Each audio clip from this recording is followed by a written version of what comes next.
Welcome to English Story Journey. Good morning, everyone. Today, I want to talk about something that can completely change the way you learn English, training your mind to think in English.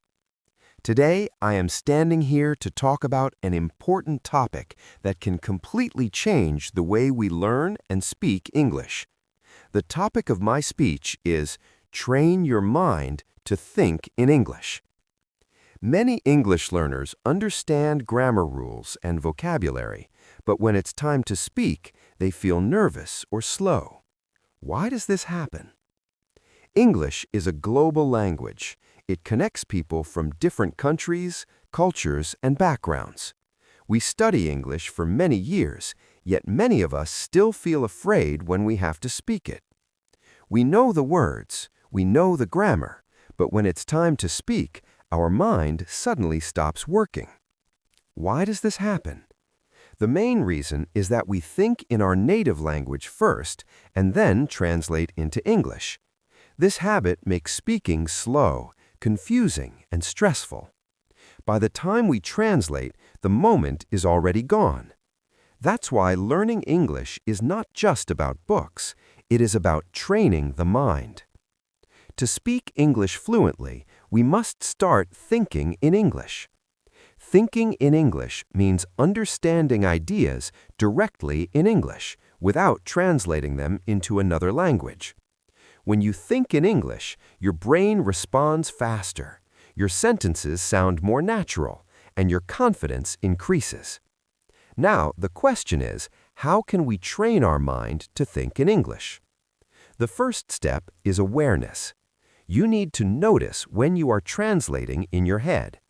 The moment you catch yourself doing that, stop and try to think in simple English instead. Don't worry about making perfect sentences. Simple and clear English is always better than perfect but silent English. The second step is starting with small daily thoughts. You don't need big vocabulary or difficult sentences.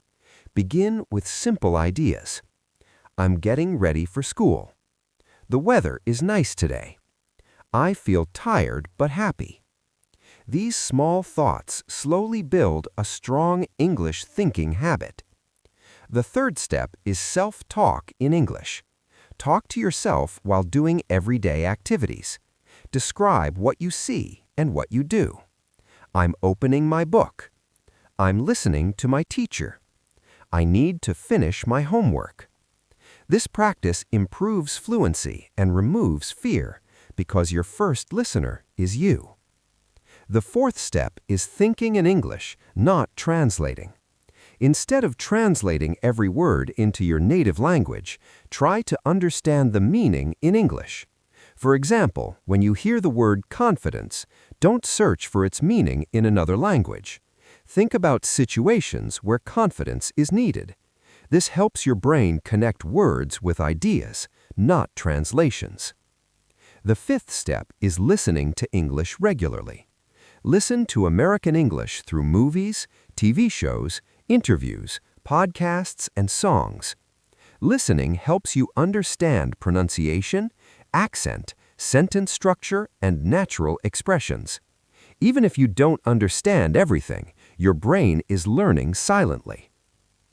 The sixth step is thinking aloud and speaking without fear. Many learners stay silent because they are afraid of making mistakes. But mistakes are a natural part of learning. Every mistake teaches you something new.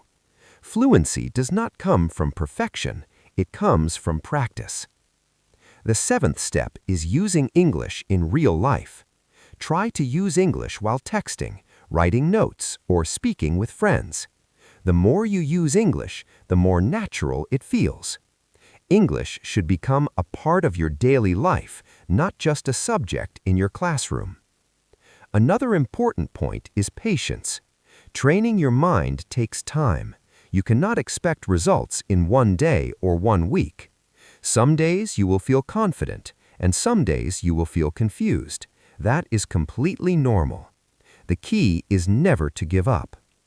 In the beginning, thinking in English may feel difficult, but with regular practice, it becomes easy. Slowly, English will become your first thought, not your second choice.